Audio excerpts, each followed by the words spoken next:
When a homeless man gives his only coat to a shivering stranger, he has no idea she's a billionaire CEO about to change his life forever. What happens next will restore your faith in humanity and prove that sometimes the smallest acts of kindness create the biggest miracles. This is a story that will make you believe in second chances, true love, and the power of a generous heart. Stay with me until the end to see how one winter night transformed two broken souls into something beautiful. And please comment what city you're watching from, so I can see how far this story has traveled across the world. The December wind cut through Manhattan like a blade, carrying with it the promise of snow and the bitter reality of another merciless winter night. Steam rose from manholes like ghostly fingers reaching toward a starless sky, while the city's heartless rhythm pounded on cars, honking sirens, wailing millions of people rushing past each other without so much as a glance. But at the corner of 42nd and Lexington, time seemed to slow to a crawl. Daniel Hayes pulled his threadbare jacket tighter around his shoulders, the fabric so worn that the cold seeped through it like water through a sieve. His breath formed small clouds in the frigid air as he shifted his weight from one foot to the other, trying to coax some warmth into his numb toes. The bus stop's plastic shelter provided little protection from the wind that seemed determined to strip away what little dignity he had left. 3 years ago, Daniel had been a different man entirely. An environmental engineer with a corner office, a beautiful wife named Sarah, and a 7-year-old son whose laughter could light up the darkest room. He'd worn tailored suits and driven a BMW, lived in a house with a white picket fence in Westchester County. He'd been the kind of man who gave to charity at Christmas and felt good about himself for it, never imagining he'd one day be on the receiving end of such kindness. But life has a way of humbling even the most successful among us. Sarah's cancer had arrived like a thief in the night, stealing first her strength, then their savings, and finally her life. The medical bills had consumed everything: the house, the car, the college fund they'd been building for their son Noah. And when the insurance company found a way to deny coverage for the experimental treatments that might have saved her, Daniel had made a choice that would haunt him forever. He'd taken money that wasn't his funds from an environmental cleanup project, telling himself it was just a loan that he'd pay it back once Sarah was better. But Sarah never got better. And when the embezzlement was discovered 6 months after her funeral, Daniel's world collapsed completely. He lost his job, his professional license, his reputation. Worse still, he lost Noah.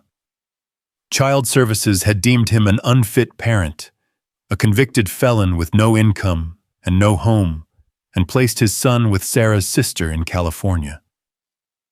Now, 18 months later, Daniel was a ghost haunting the streets of the city he'd once called home. He lived in his rusted pickup truck when the weather was kind, in shelters when it wasn't, and sometimes on nights like this, when even the shelters were full, he simply endured. The digital display at the bus stop flickered 11:47 p.m. The last bus of the night wouldn't arrive for another 23 minutes, and Daniel wasn't even sure he had the fare. He'd spent his last $7 on a sandwich earlier that day, choosing food over transportation in the endless calculus of survival that had become his life. He was contemplating the long walk to the shelter on the Lower East Side when he heard the soft click of heels against concrete. A woman emerged from the shadows between buildings, her silhouette sharp against the amber glow of streetlights. Even from a distance, Daniel could see that she belonged to a different world than his. Her coat was wool and perfectly tailored, her purse leather and expensive, her posture that of someone accustomed to being in control. As she drew closer, stepping into the circle of light cast by the bus stop's overhead lamp, Daniel found himself studying her with the kind of attention that came from having nothing but time to observe the world around him. She was younger than he'd initially thought, perhaps in her early 30s, with dark hair pulled back in an elegant chignon, and skin that spoke of spa treatments and careful protection from the sun. Her features were striking high cheekbones, expressive eyes, and a mouth that seemed designed for boardroom negotiations rather than smiles. But what caught Daniel's attention wasn't her obvious wealth or beauty. It was the way she was shivering. The woman's coat, for all its expensive tailoring, was clearly designed more for style than substance. It was a spring-weight wool appropriate for a crisp October evening, but woefully inadequate for the December freeze that had gripped the city for the past week. Her hands, manicured and pale, were clasped tightly together, and Daniel could see her breath coming in quick puffs as she tried to generate warmth through movement. She pulled out her phone, and Daniel caught a glimpse of the screen, no signal. She turned in a slow circle, holding the device up toward the sky like an offering to the gods of cellular coverage, but the gesture was futile. This part of the city had always been a dead zone after midnight, something about the old buildings interfering with the towers. "Come on," she muttered, her voice carrying a slight tremor that had nothing to do with the cold and everything to do with frustration. "Come on, please." Daniel watched as she scrolled through her contacts, presumably looking for someone to call once she found a signal. But even from where he stood, he could see the truth that she was only beginning to understand at nearly midnight on a Tuesday in December. There was no one coming to rescue her. The woman glanced around the empty street, and for the first time Daniel saw something he recognized in her eyes, the look of someone who was utterly, completely alone. She approached the bus stop with careful steps, her heels clicking against the concrete in a rhythm that spoke of expensive shoes and careful breeding. As she drew closer, Daniel got a better look at her face and realized she was even more beautiful than he'd initially thought. But it was a cold beauty, the kind that suggested she wasn't used to being vulnerable. "Excuse me," she said, her voice professionally polite, but carrying an undertone of desperation. "Do you know when the next bus comes?" Her accent was educated neutral American, with just a hint of something else, maybe East Coast prep school, or perhaps the careful diction of someone who'd worked hard to erase their origins. She kept her distance from him, and Daniel couldn't blame her. He knew what he looked like, unshaven, unwashed, wearing clothes that had seen too many nights on the street. 20 minutes. Daniel replied quietly, not wanting to startle her with sudden movement or loud speech. "Maybe longer. They don't keep the best schedule this time of night." She nodded, wrapping her arms around herself in a futile attempt to generate warmth. Her lips were starting to take on a bluish tinge, and Daniel could see that she was fighting to keep her teeth from chattering. "Are you all right?" he asked, though the question felt absurd. Clearly she wasn't all right. Clearly neither of them was all right, but in very different ways. "Fine," she said automatically, the response of someone who'd been trained never to show weakness. "Just waiting for a ride." Daniel didn't call her on the obvious lie. Instead, he studied her face in the harsh fluorescent light of the bus stop. There was something about her expression, a vulnerability beneath the polished exterior, that reminded him painfully of Sarah in her final days when she'd still been trying to pretend that everything was going to be okay. The wind picked up, and the woman's shivering became more pronounced. She pulled her coat tighter, but it was a losing battle against the elements. Daniel could see her breath coming faster now, and he realized with growing concern that she might be in real danger. Hypothermia was a silent killer, and he'd seen too many people on the streets underestimate its threat. For a moment he hesitated. His jacket was all he had, his only protection against the cold, his last barrier between himself and the elements. If he gave it to her, he'd be risking his own health, maybe even his life. The rational part of his mind, the part that had been hardened by months of survival on the streets, told him to look away, to mind his own business, to protect himself first. But then she looked up at him, and Daniel saw something in her eyes that broke his heart. She was trying so hard to be strong, to maintain the facade of control that had probably served her well in whatever world she came from. But underneath it all, she was just a person in need, alone and cold and scared. And in that moment, Daniel remembered who he used to be. Not the successful engineer with the corner office, but the man who'd fallen in love with Sarah because she'd cried during a commercial about rescue dogs. The father who'd read bedtime stories to Noah every night, even when he was exhausted from work. The person who'd always believed that doing the right thing mattered more than doing the easy thing. "Here," Daniel said, and before he could change his mind, he was shrugging out of his jacket. The woman looked up in surprise as he held the worn fabric out to her. "What are you doing?" "You're freezing," Daniel said simply. "This will help." She stared at the jacket as if it were a foreign object. "I can't. I mean, you need it." "I've got a sweater," Daniel lied, gesturing to the thin cotton t-shirt that was his only other layer. "And I'm used to the cold.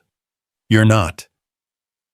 The woman looked from the jacket to Daniel's face, and he saw the exact moment when her carefully constructed walls began to crack. Her eyes, which had been guarded and distant, suddenly filled with something that looked like recognition, not of him, but of the gesture itself.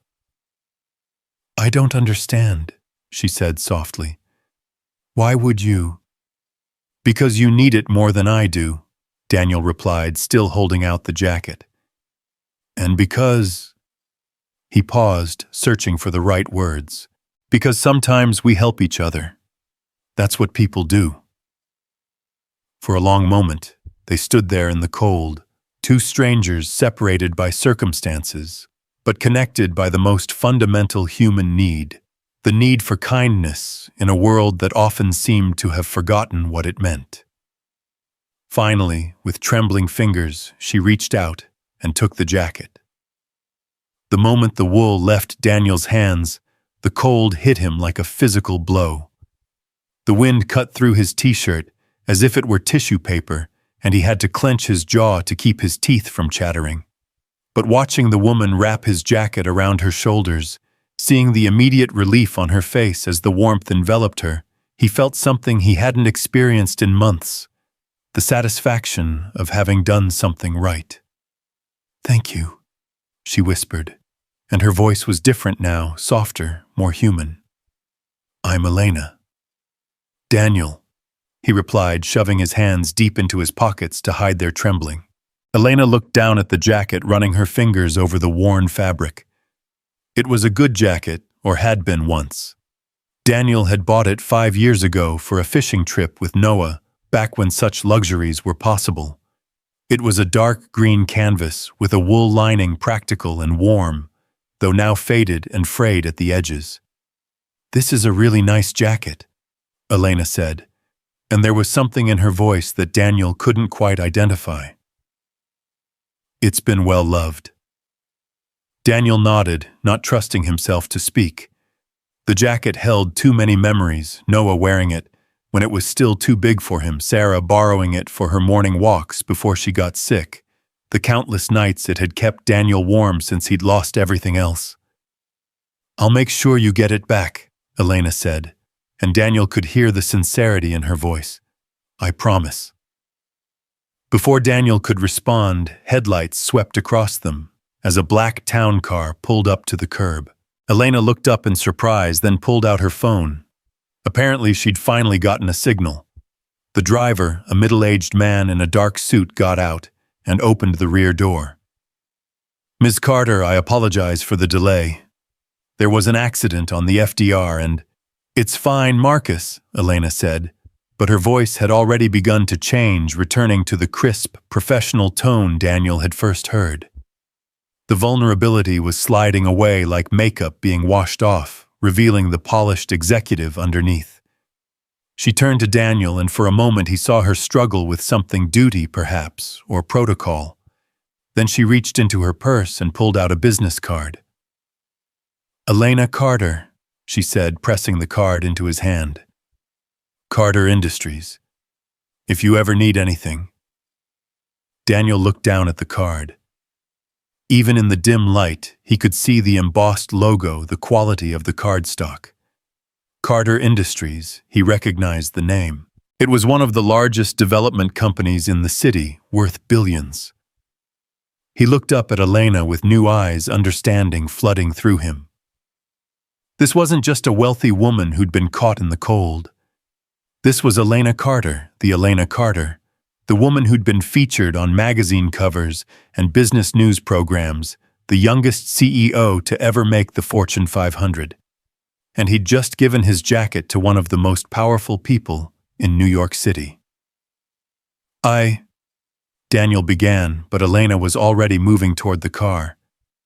"Keep the card," she said over her shoulder. "Please." She paused at the car door, turning back to look at him one more time. In that moment, with his jacket wrapped around her shoulders and her carefully styled hair beginning to come loose in the wind, she looked almost human again. "Thank you, Daniel," she said. And this time, when she spoke his name, it sounded like a promise. Then she was gone, disappearing into the warm interior of the town car. The vehicle pulled away from the curb with a soft purr of expensive engineering, leaving Daniel alone at the bus stop with nothing but a business card and the rapidly growing realization of what he'd just done. The cold hit him full force now, and he began to shiver in earnest. His t-shirt provided virtually no protection against the wind, and he could already feel his core temperature beginning to drop. The bus was still 15 minutes away, and Daniel wasn't sure he could last that long. But as he looked down at the business card in his hand, feeling the expensive weight of the paper between his fingers, he found himself thinking, not about the cold, but about the moment when Elena's walls had come down.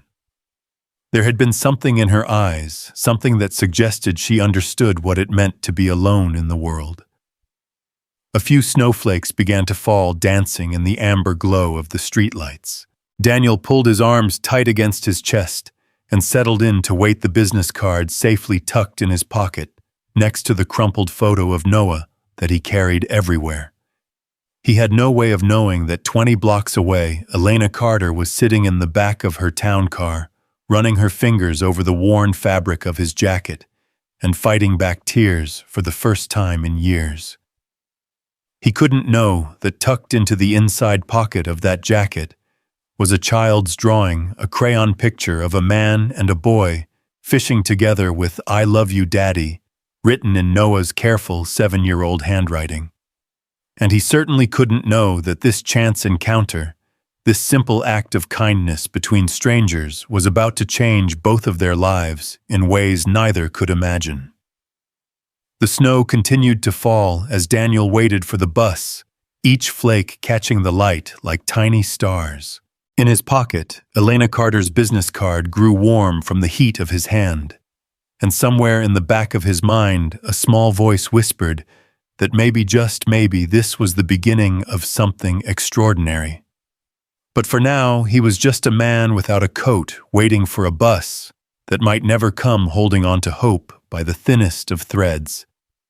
And in a penthouse apartment across town, a woman who had everything was discovering that sometimes the most valuable gifts come from those who have nothing left to give. The city continued its relentless pace around them, millions of people going about their lives, unaware that in a single moment of kindness, 2 hearts had begun to heal from wounds they'd thought would never mend. The elevator climbed silently toward the 42nd floor, its polished steel walls reflecting Elena's pale face back at her in fractured images. She clutched Daniel's jacket tighter around her shoulders, breathing in the scent that clung to the worn fabric, a mixture of honest work, winter air, and something indefinably masculine that made her chest tighten with an emotion she couldn't name. Marcus had tried to make conversation during the ride uptown, commenting on the weather and tomorrow's early meetings, but Elena had remained silent, staring out at the city lights blurring past the window. Now alone in the elevator that would carry her back to her carefully ordered world, she found herself reluctant to let go of the strange warmth that had settled around her heart. The doors opened with a soft chime revealing the marble foyer of her penthouse. Elena stepped out, her heels clicking against the cold stone, the sound echoing in the vast space. Everything was exactly as she'd left it. The minimalist furniture arranged with geometric precision. The abstract paintings hung at perfect intervals. The floor-to-ceiling windows offering a commanding view of Central Park, shrouded in winter darkness. It was beautiful. It was expensive. It was everything she'd worked for. And it felt emptier than ever. Elena moved through the space like a ghost. Daniel's jacket still wrapped around her shoulders like armor against the sterile perfection of her home. She poured herself a glass of wine from a bottle that cost more than most people made in a week, but the liquid tasted like ash in her mouth. 20 blocks away, Daniel had finally caught the last bus of the night, his body shaking so violently from the cold that the driver had taken pity on him and waived the fare. Now he sat in the back, his arms wrapped around his chest, trying to generate warmth through friction and willpower alone. The other passengers, a few late-shift workers and night owls heading home, studiously avoided looking at him, their discomfort palpable in the recycled air. Daniel understood their reaction. He'd been one of them once, the kind of person who crossed the street to avoid the homeless, who rationalized his indifference with assumptions about addiction and personal responsibility. It was easier to believe that people chose their circumstances than to confront the terrifying randomness of fate. The bus lurched to a stop at 14th Street, and Daniel climbed off into the night. The shelter was still 6 blocks away, and he wasn't sure his legs would carry him that far. The adrenaline from his encounter with Elena had worn off, leaving him hollow and shaking. He thought about the business card in his pocket, about the look in her eyes when she'd taken his jacket, and wondered if he'd imagined the moment of connection between them. Elena Carter. He'd read about her in newspapers and magazines back when he could afford such luxuries. The brilliant young CEO who'd transformed her father's struggling real estate company into a multi-billion-dollar empire. The woman who'd been photographed at charity galas and society functions, always immaculately dressed, always alone. Now, as Elena stood in her pristine living room, she was thinking about those same photographs, remembering how carefully her publicist had crafted her image. The powerful executive who needed no one, who'd built her success on steel determination and ruthless efficiency. It was a persona that had served her well in the boardroom, but tonight it felt like a costume she could no longer bear to wear.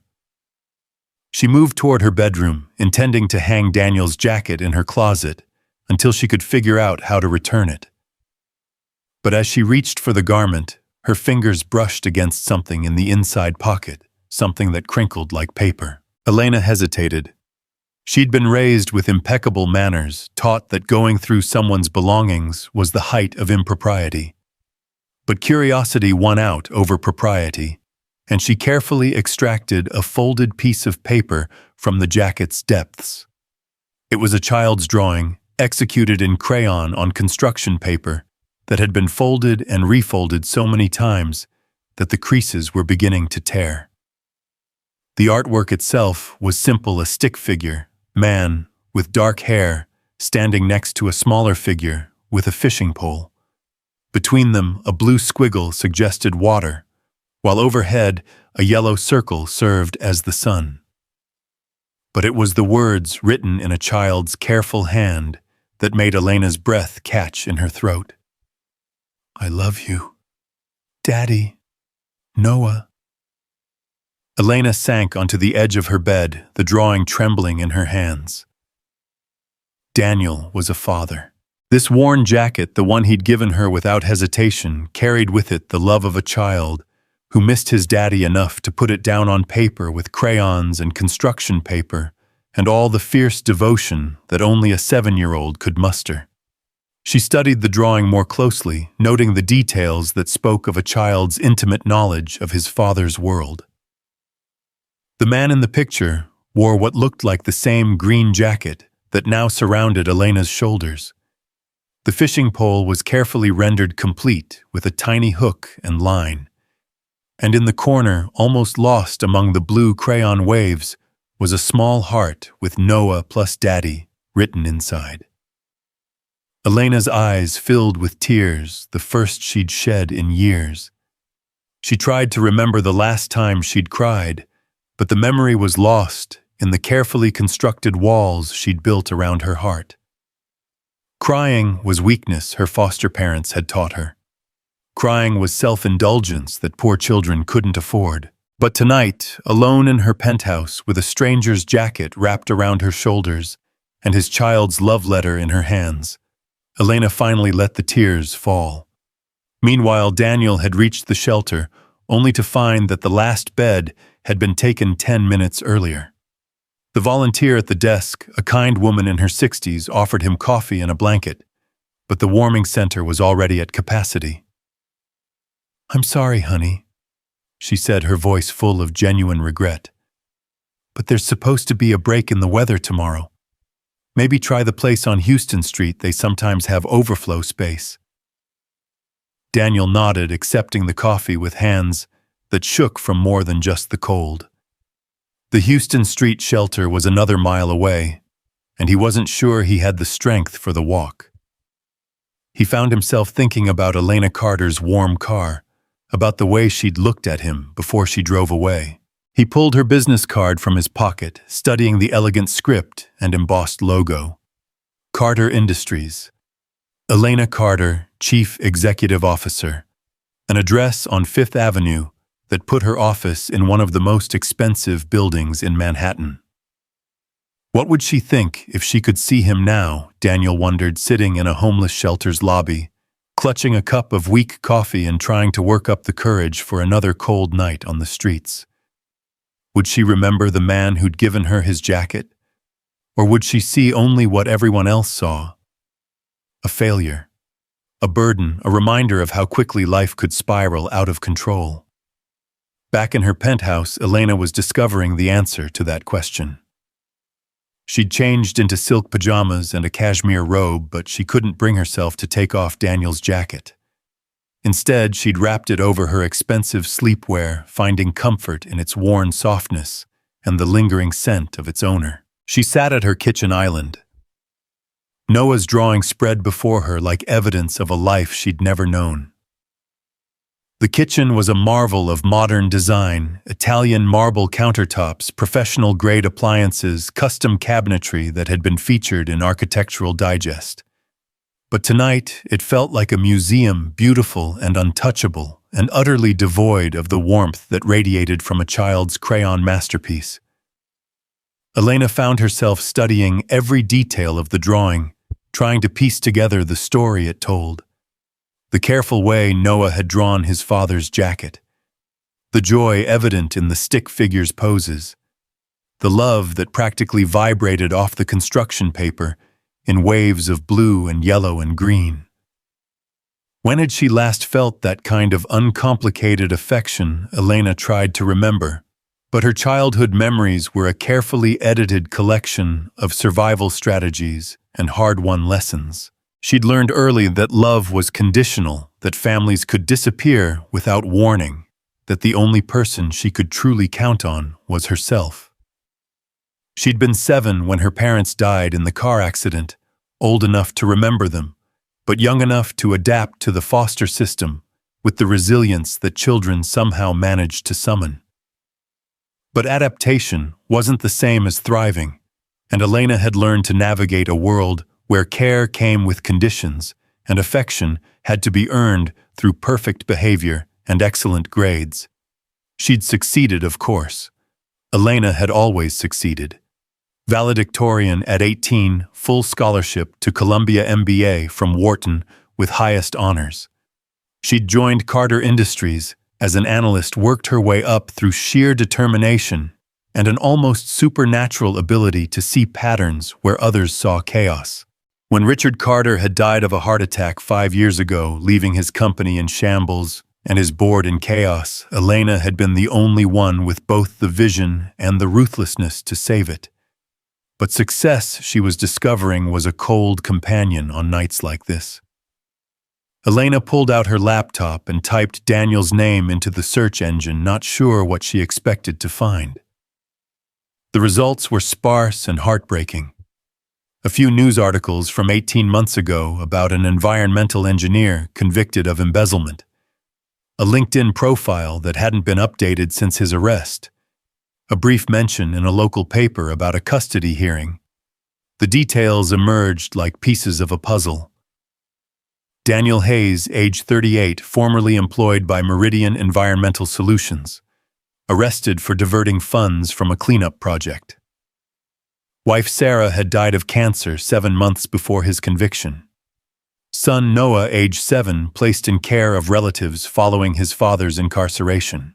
Elena stared at the screen, her heart breaking for the man who'd given her his only protection against the cold.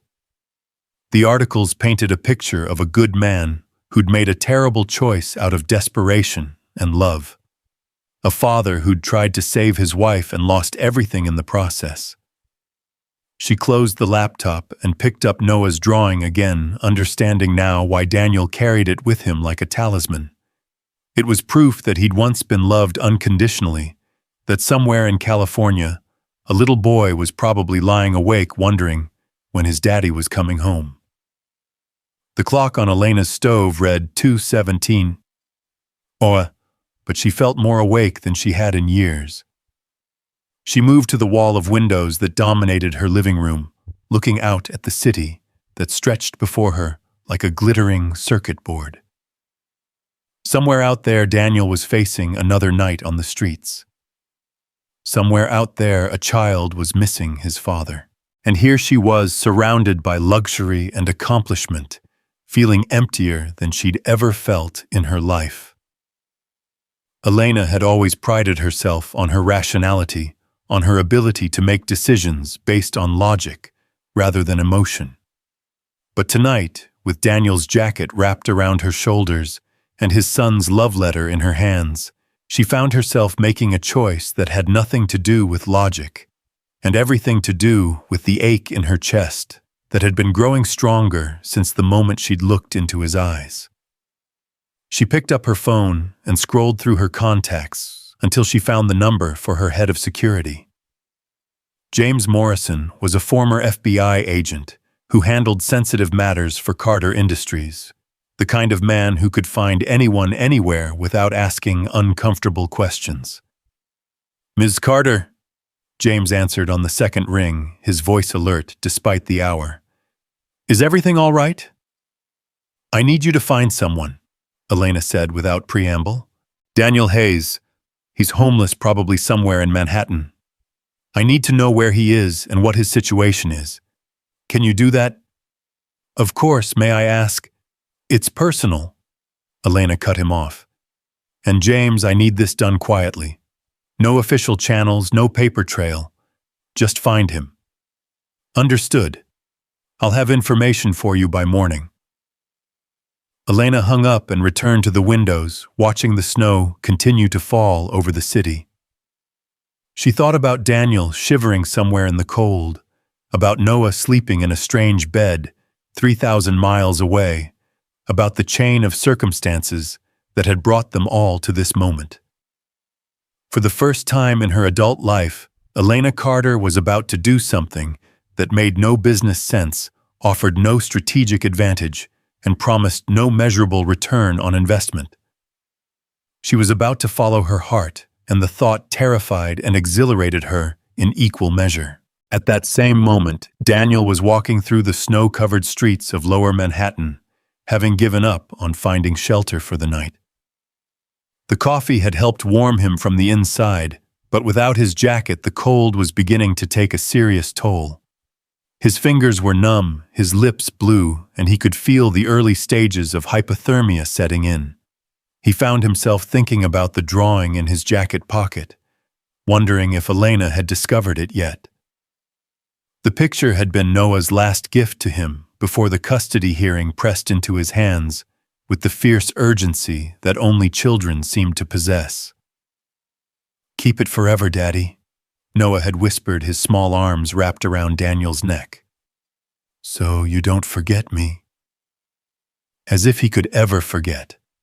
As if a day had passed since the hearing that Daniel hadn't thought about his son's laugh, his endless questions about how engines worked, and why fish lived underwater, and whether airplanes ever got tired of flying. Noah had inherited his mother's curiosity and his father's determination, a combination that promised great things if only he had the chance to grow up with the love and stability he deserved. Daniel ducked into the doorway of a closed restaurant, trying to escape the worst of the wind. His body was shaking uncontrollably now, and he knew he was in real danger. He thought about calling 911, but the thought of spending the night in a hospital emergency room, surrounded by the chaos and desperation of the city's forgotten people, seemed almost worse than freezing on the street. Instead, he found himself thinking about Elena Carter, about the moment when she'd accepted his jacket, and her entire demeanor had changed. There had been something in her eyes, a recognition that went beyond simple gratitude. It was as if she'd seen something in his gesture that reminded her of who she used to be or who she wanted to be. Daniel pulled Elena's business card from his pocket, the edges soft from repeated handling. The paper was expensive, heavy stock with a subtle texture that spoke of quality and attention to detail. Everything about it suggested power and success, a world as far from his current reality as the moon.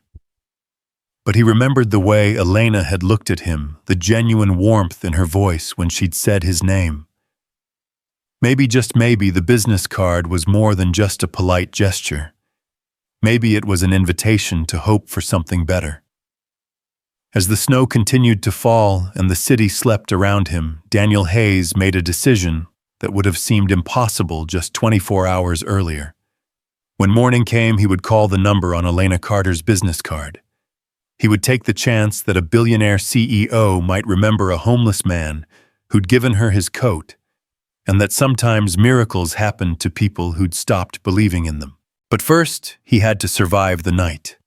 Daniel pulled the thin blanket from the shelter tighter around his shoulders and settled in to wait for dawn, Elena's business card pressed against his heart, like a promise of redemption he wasn't sure he deserved, but desperately needed to believe in. High above the city, Elena stood at her window and watched the snow blanket the streets below Daniel's jacket, still wrapped around her shoulders like a shield against the loneliness that had been her constant companion for so many years. In a few hours, James would call with information about Daniel's whereabouts. In a few hours, she would have to decide what to do with the feelings that had been awakened by a simple act of kindness. But for now, she held Noah's drawing against her chest and allowed herself to imagine what it might be like to be part of a family again, to have someone who loved her with the fierce, uncomplicated devotion of a child's heart.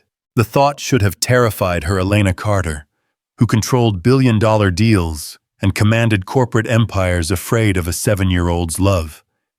Instead, it filled her with a longing so intense it took her breath away. The first pale light of dawn was creeping across the Manhattan skyline when Elena's phone rang, pulling her from the restless half-sleep she'd finally managed in the chair by her window. She'd never made it to bed, Daniel's jacket still wrapped around her shoulders, Noah's drawing clutched in her hand like a lifeline to a world she'd never known. "Ms. Carter," James Morrison's voice was crisp despite the early hour. "I have the information you requested." Elena sat up straighter, her heart suddenly racing. "Where is he?"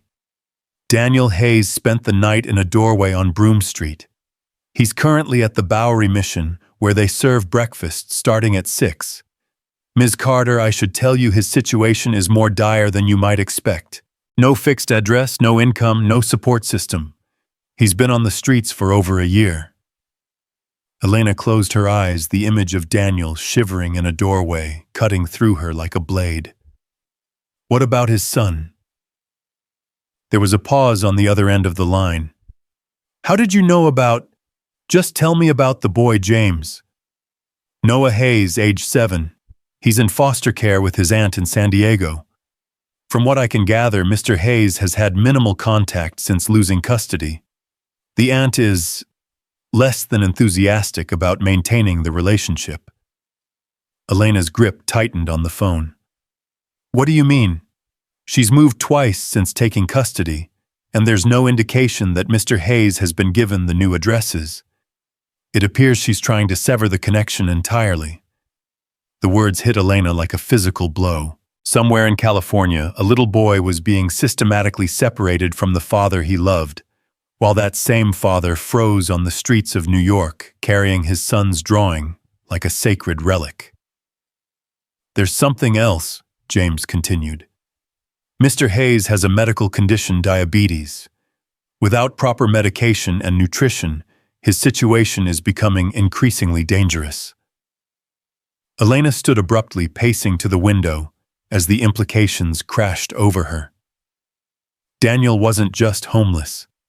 He was dying slowly, one cold night at a time, while his son grew up believing his father had abandoned him. I need you to do something else for me, Elena said, her voice steady, despite the turmoil in her chest. I need you to find out everything you can about Noah's situation. Legal options, custody laws, what it would take to... She stopped herself, surprised by the direction her thoughts had taken. Ms. Carter. Never mind that for now. Just keep monitoring Daniel's location. And James, I want you to prepare a file on Carter Industries' community outreach programs, specifically anything related to workforce development or second chance employment. Of course. Should I schedule a meeting with the board to discuss? No board meeting. This is my decision. Elena ended the call and stood in the growing light of dawn, her reflection ghost-like in the window glass. What was she doing? In the span of 12 hours, she'd gone from her carefully ordered life to considering... What exactly? Helping a homeless man was one thing, but the thoughts swirling through her mind went far beyond simple charity. She thought about Noah's drawing, about the love that radiated from every crayon stroke. She thought about Daniel's eyes when he'd given her his jacket, the quiet dignity in his voice when he'd said her name. Most of all, she thought about the hollow feeling that had lived in her chest for so many years, the sense that all her success meant nothing if she faced it alone. Elena had built her empire on calculated risks, on the ability to see potential where others saw problems. And as she stood in her penthouse watching the city wake up below, she realized she was about to make the biggest gamble of her life. 20 blocks away, Daniel sat at a long table in the Bowery Mission's dining hall, forcing himself to eat the scrambled eggs and toast that tasted like cardboard in his mouth. His body was still recovering from the night's ordeal, his fingers were only now regaining feeling, and his chest ached with every breath. But he was alive, and that was more than he'd been certain of a few hours ago. The dining hall was filled with the city's forgotten people, men and women, whose stories of loss and survival could fill libraries. Some ate in silence. Others maintained quiet conversations about jobs and shelter availability and the endless bureaucracy of trying to exist without an address. Daniel had learned to navigate this world, but he'd never quite accepted it as his permanent reality. You look like hell, brother. The voice belonged to Marcus Williams, a former construction worker who'd been living on the streets for 3 years after a back injury cost him his job and his apartment. Marcus had taken Daniel under his wing during those first terrifying weeks on the street, teaching him which shelters were safe and which ones to avoid, where to find free meals, and how to stay invisible when the police were clearing an area. Long night, Daniel replied, managing a weak smile. But I'm still here. That's what matters. Listen, I heard there might be some day work down at the docks. Cash under the table, no questions asked. You interested? Daniel nodded, though the thought of physical labor in his current condition made his bones ache. Yeah, I'll check it out. Thanks, Marcus. As he finished his breakfast, Daniel found himself thinking about Elena Carter's business card, still safely tucked in his shirt pocket. In the harsh light of morning, his plan to call her seemed impossibly naive. What could he possibly say? Thank you for taking my jacket. Please remember the homeless man who briefly interrupted your life. But then he thought about Noah, about the custody hearing, where his son had begged the judge to let him stay with his daddy. The memory was a knife in his chest, but it also reminded him why giving up wasn't an option. Every day he survived was another day closer to getting his life back together, another day closer to bringing his son home. Daniel was about to leave for the docks when his name was called from the mission's front desk. He approached cautiously, wondering if he'd somehow violated one of the countless regulations that governed the lives of the homeless. Daniel Hayes.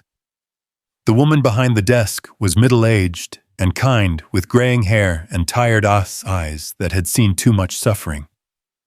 There's someone here to see you. Daniel's blood ran cold. Police. No, honey. A woman. Says she knows you. Elena Carter stood in the mission's lobby like an exotic bird in a barnyard, her designer coat and perfect posture marking her as clearly out of place as if she'd been wearing a neon sign. She'd changed out of her evening wear into a charcoal wool coat and dark jeans, but even dressed down, she radiated the kind of confidence that only came with real power. Daniel approached slowly, his mind racing. How had she found him? Why had she come? The other men in the lobby were staring, their expressions ranging from curiosity to suspicion. Women like Elena Carter didn't visit places like the Bowery Mission unless they were slumming for a photo opportunity or working on a tax-deductible donation. Daniel. Elena's voice was softer than he remembered, and when she turned to face him, he saw something in her eyes that took his breath away. She was nervous. Elena Carter, the woman who commanded boardrooms and billion-dollar deals, was actually nervous about talking to him. Elena. He stopped a few feet away, suddenly aware of how he must look unshaven, wearing clothes that smelled of the street, his hair still damp from the mission's shower. What are you doing here? I wanted to return your jacket, she said, but even as she spoke, Daniel could tell that wasn't the whole truth. And I wanted to make sure you were all right. Last night when I saw you at the bus stop, you were worried about me. The question came out more skeptical than Daniel had intended, but the idea seemed too impossible to accept. Elena's cheeks flushed slightly. Is that so hard to believe? Daniel looked around the lobby, taking in the curious stares from the other residents, the way the mission staff were trying to pretend they weren't eavesdropping on every word. Can we talk somewhere more private? Elena nodded and followed him outside into the crisp morning air. The street was beginning to fill with the early commuter crowd, people in expensive suits hurrying past the mission's entrance without making eye contact with its residents. Daniel led Elena around the corner to a small park where they could talk without an audience. Here, Elena said, holding out a garment bag. Your jacket. I had it cleaned. Daniel took the bag, surprised by its weight. You didn't have to do that. I found something in the pocket, Elena said quietly. A drawing from Noah. Daniel's hand tightened on the garment bag. You read it. I'm sorry. I didn't mean to invade your privacy, but it's okay. Daniel's voice was rough with emotion. He made it for me before I lost custody. He wanted me to have something to remember him, but so. Elena was quiet for a long moment, and when she spoke again, her voice was barely above a whisper. I looked you up. I know what happened. Your wife, the embezzlement, losing your son. I'm sorry. Daniel felt the familiar surge of shame and anger that always accompanied discussions of his past. Then you know what kind of man I am. A thief, a failure, someone who couldn't even keep his family together. No. Elena's voice was sharp, cutting through his self-recrimination. I know you're a man who tried to save his wife's life. I know you're a father who loves his son enough to carry his picture everywhere you go. I know you're someone who would give his only coat to a stranger in the cold. The unexpected fierceness in her voice stopped Daniel cold. He stared at her, seeing not the polished CEO from magazine covers, but a woman with tears in her eyes standing in a pocket park in Lower Manhattan, defending a man she barely knew. Why are you here, Elena? Daniel asked softly. Really? Elena looked down at her hands, then back up at him. Because I haven't been able to stop thinking about last night. About what you did for me, about the kind of person who makes that choice. And because, she took a deep breath, because I want to help. Help how? I run a company, Daniel, a big company with a lot of resources. I have connections, influence, money. No. Daniel's response was immediate and firm. I don't want your charity. Elena's eyes flashed. It's not charity, it's, what is it then? Daniel's voice was rising, drawing looks from passers-by. Guilt, some kind of rich person's redemption project. Find the noble homeless man and fix his life so you can feel better about yourself. The words were cruel, born from years of accumulated pain and rejection, but Daniel saw immediately that they'd hit their mark. Elena flinched as if he'd slapped her, and for a moment, her carefully constructed composure cracked completely. You're right, she said quietly. You're absolutely right. I am trying to fix something, but it's not my guilt, Daniel. It's my life. The admission hung between them like a bridge neither was sure they should cross. Daniel studied Elena's face, seeing past the designer clothes and perfect makeup to something raw and honest underneath. What do you mean? Elena looked around the small park, at the handful of office workers eating early lunches and the mothers pushing strollers along the pathways. I have everything, Daniel. More money than I could spend in 10 lifetimes, a company that employs thousands of people, apartments and houses and cars, and all the things that are supposed to make you happy. And I'm the loneliest person I know. She turned back to him, and Daniel saw that her eyes were bright with unshed tears. Last night when you gave me your jacket, it was the first genuine human connection I've had in years. Not someone wanting something from me, not someone afraid of me, not someone trying to impress me, just kindness. And I realized I couldn't remember the last time anyone had looked at me the way you did. How did I look at you? Like I was worth saving. The words hit Daniel like a physical blow. He thought about the woman he'd seen at the bus stop, shivering and alone, and realized he'd seen past the expensive clothes to something much more fundamental, another human being in need. You are worth saving, Daniel said quietly. But you don't need me to do it. You have everything. I have nothing that matters. Elena's voice was fierce now, passionate in a way that transformed her entire demeanor. I spent my whole life building walls, Daniel. Building success and power and control, because I was terrified of being vulnerable again. And last night, a homeless man gave me his coat, and those walls just crumbled. Daniel felt something shifting inside his chest, a crack in the armor of cynicism he'd built around his heart. Elena, I'm not trying to fix you, she continued. I'm trying to figure out if maybe somehow we could fix each other. Before Daniel could respond, Elena reached into her purse and pulled out Noah's drawing, now carefully protected in a clear plastic sleeve. I want to help you get your son back." The words stopped Daniel's heart. "What?" "I've already had my legal team start researching the case. There are options, Daniel. Appeals, custody modifications, interstate jurisdiction issues. It won't be easy, but it's possible."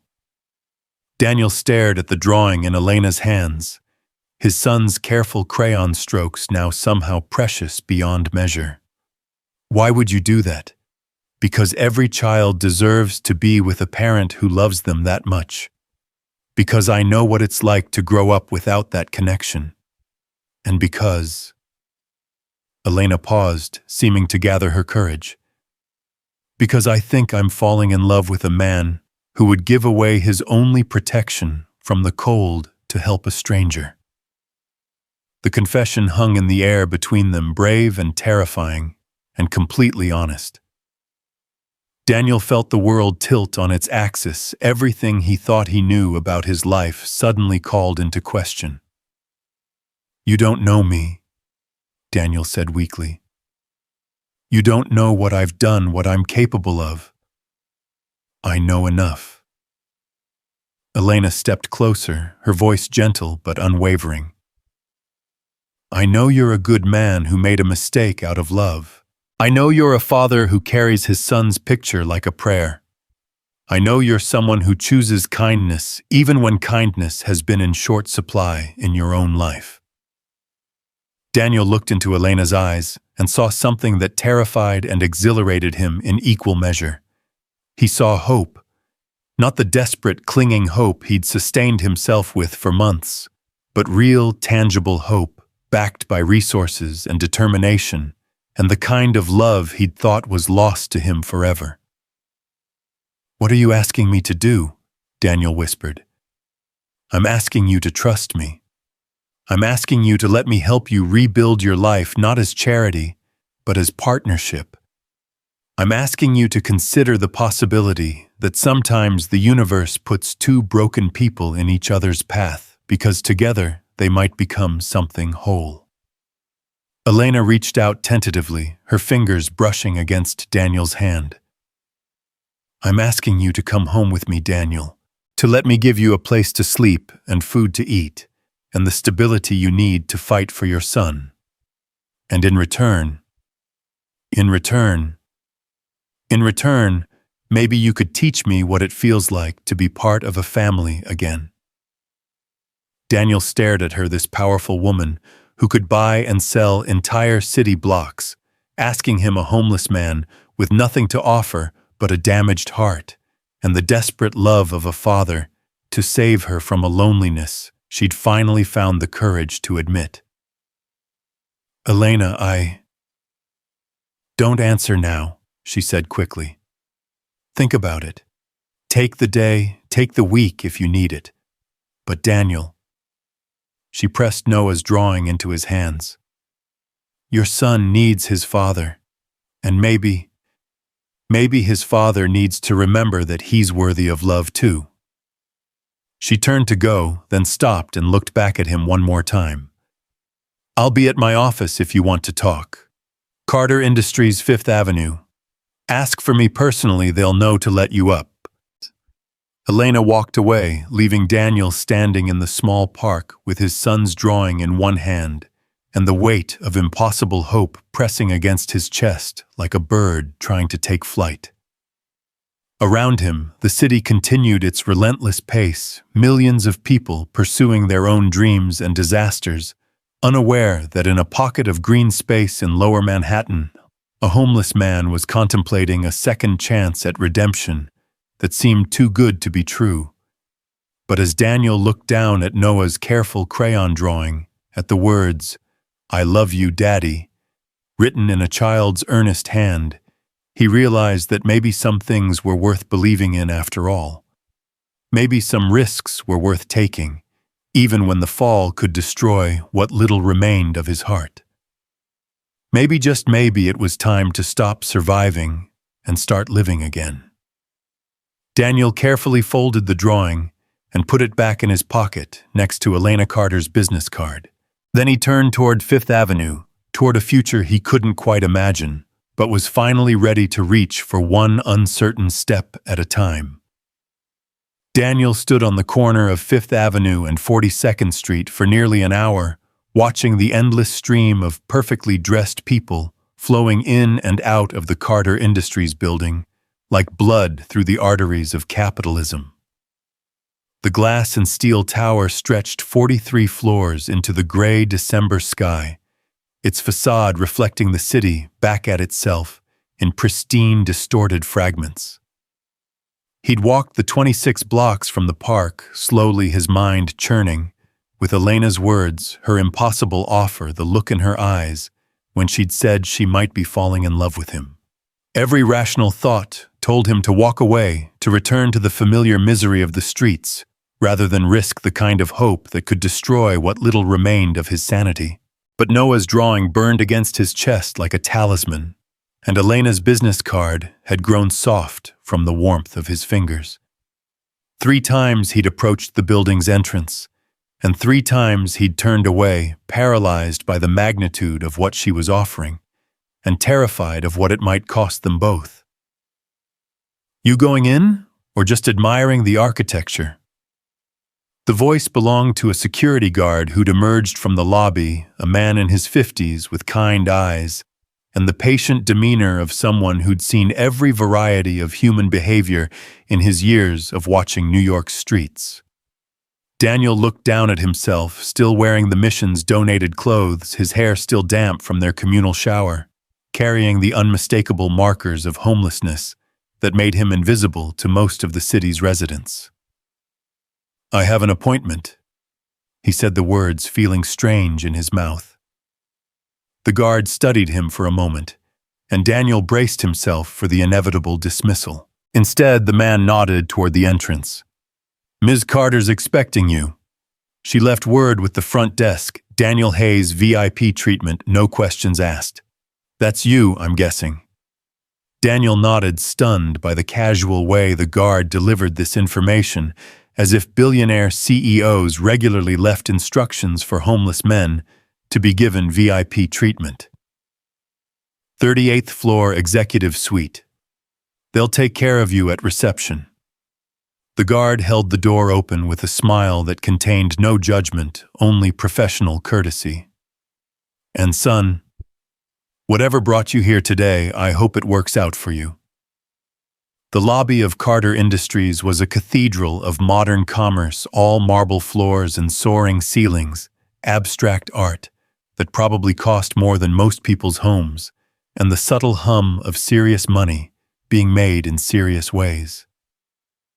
Daniel felt every eye in the space track his movement as he approached the reception desk, his footsteps echoing, despite his efforts to move quietly. The receptionist was a woman in her 30s, with the kind of professional polish that came from working in the upper echelons of corporate America. When she looked up at Daniel, her expression remained perfectly neutral, though he caught the slight widening of her eyes as she took in his appearance. "Daniel Hayes," he said quietly. "I'm here to see Elena Carter." "Of course, Mr. Hayes. Ms. Carter is expecting you. Margaret from her office will be right down to escort you up." The receptionist's voice carried no hint of the questions that must have been racing through her mind. "Please have a seat. Can I get you anything, coffee, water?"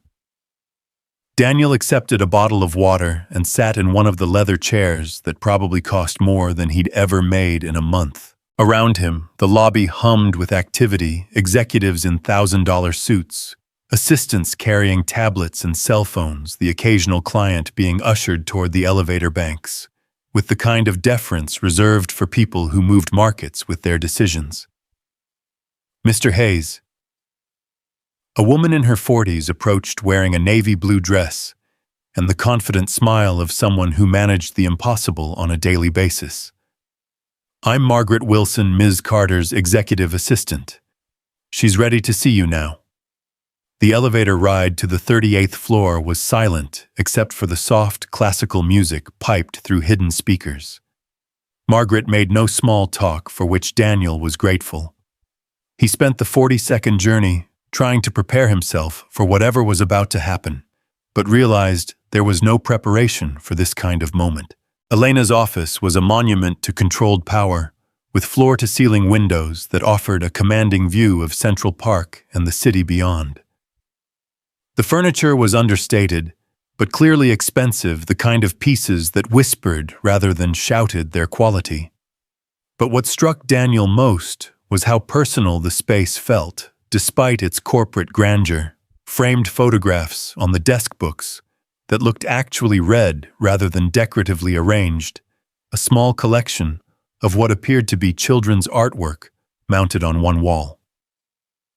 Elena rose from behind her desk as he entered, and Daniel was struck again by the transformation in her appearance. She wore a charcoal gray suit that was clearly custom-tailored. Her hair was perfectly styled, and every element of her presentation spoke of absolute command. But her eyes held the same vulnerability he'd seen in the park, the same desperate hope that seemed to mirror his own. "Daniel." She moved around the desk, her heels clicking against the hardwood floor. "You came." "I almost didn't," Daniel admitted. "About 6 times." Elena's smile was understanding tinged with relief. "I wasn't sure you would. After what I said, after what I asked, I know it must seem impossible."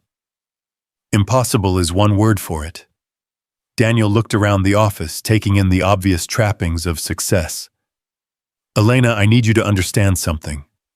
I'm not a project to be fixed. I'm not some feel-good story you can tell at charity galas. I'm a man who's lost everything, who's made choices that cost him his family, who sleeps in doorways and eats in soup kitchens. If you're looking for redemption, you're looking at the wrong person." Elena stepped closer, her expression serious. "And I need you to understand something. I'm not some lonely rich woman looking for a pet cause. I'm someone who spent her entire adult life building walls so high that I forgot what it felt like to be human. What happened between us last night, what's happening right now, it's not about fixing anyone. It's about the possibility that 2 people who've lost their way might find something together that neither could find alone." The sincerity in her voice cut through Daniel's defenses like a blade. He wanted to believe her, wanted to trust in the impossible hope she was offering. But years of disappointment had taught him to be wary of promises that seemed too good to be true. "Tell me about the job," Daniel said. "The real job, not some made-up position to make me feel useful." Elena walked to one of the windows, gazing out at the city spread below. "Carter Industries has a community development division. We work on projects in underserved neighborhoods, housing infrastructure, environmental cleanup. Real work that makes a real difference in people's lives." She turned back to him, her expression intent. "Your background is in environmental engineering. Before everything happened, you were good at your job. The cleanup project you were working on when the embezzlement happened, I've read the reports. Your methodology was innovative, ahead of its time. The irony is that your techniques are now being used as industry standard." Daniel felt a stab of bitter pride. The work he'd done at Meridian had been some of the best of his career, revolutionary approaches to soil remediation that could have changed how the industry addressed contamination. It had all been overshadowed by his crime, but the science had been sound. "What are you offering?" Daniel asked. "A position as senior environmental consultant for community development projects. Real work, real responsibility, a real salary. You'd be leading a team of engineers and scientists working on cleanup projects in neighborhoods that have been ignored for decades." Elena pulled a folder from her desk and handed it to him. "This is the Greenpoint Project in Brooklyn. 60 years of industrial contamination, 3,000 families living on poisoned ground, and no one willing to take on the challenge because the liability issues are too complex." Daniel opened the folder and found himself looking at soil composition charts, contamination maps, and environmental impact studies. Despite himself, he felt the familiar excitement that came with a challenging problem, the engineer's instinct to find solutions where others saw only obstacles. This is incredibly complex work, Daniel said, scanning the technical specifications. The remediation would take years, cost millions. 47 million according to our preliminary estimates, Elena said. And yes, it will take years, but we've committed to the project because it's the right thing to do. Those families deserve to live on clean soil, to have clean water, to not worry about their children playing in their own backyards. Daniel looked up from the folder, studying Elena's face. And you want me to lead this? I want you to head the entire environmental division. All of our cleanup projects, all of our green infrastructure initiatives. Daniel, I've done my research. Before your conviction, you were one of the most innovative engineers in the field. That expertise doesn't disappear because of one terrible decision made in desperate circumstances. The offer was staggering beyond anything Daniel had dared to hope for, but it also raised questions that gnawed at him like hungry wolves. Elena, why me? You could hire anyone, people with pristine records and impressive references. Why take a chance on someone with my history? Elena was quiet for a long moment, her gaze fixed on the city beyond the windows. When she spoke, her voice was soft but certain. Because you understand what it means to lose everything. Because you know what these communities are going through in a way that someone who's never faced real hardship could never understand. Because the kind of person who gives away his only coat to a stranger is exactly the kind of person I want leading projects that are supposed to help people. She turned back to him, her eyes bright with unshed tears. And because I think you might be the only person I've ever met who sees me as more than just my money or my power. When you looked at me last night, you saw someone worth saving. That's not something I can put a price on. Daniel felt the familiar tightening in his chest, the sensation of hope trying to take root in soil that had been barren for too long. What about my record? The conviction, the time in minimum security. We'll handle it. Full disclosure to the board, complete transparency about your background. But Daniel, you served your time. You paid your debt to society.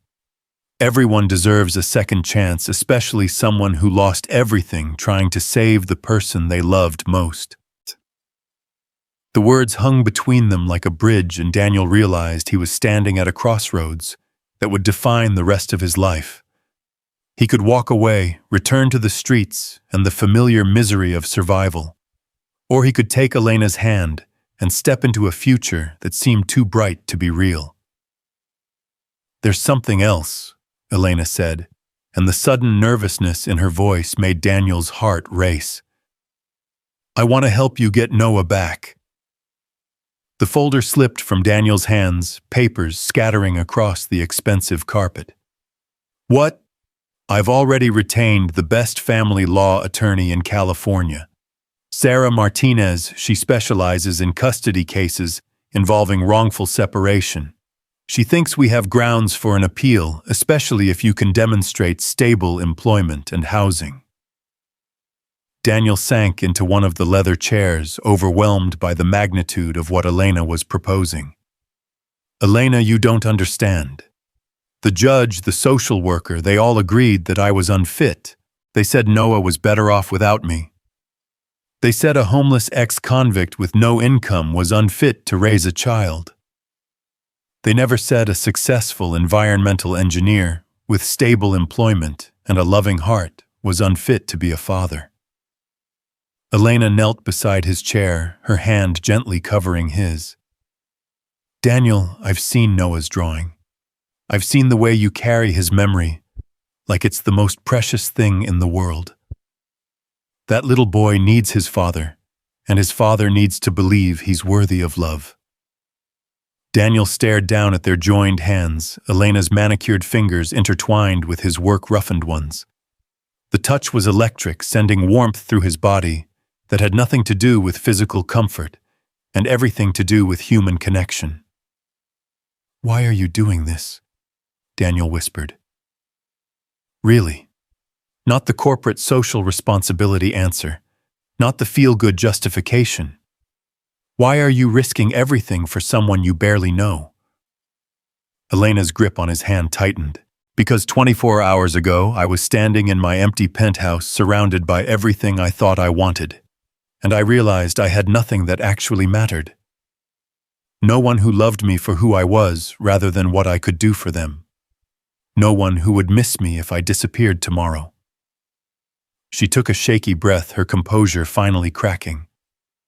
And then a man who had every reason to be bitter and selfish and cruel gave me his only protection against the cold. Not because he wanted something from me, not because he knew who I was, but because he saw another human being in need and chose kindness.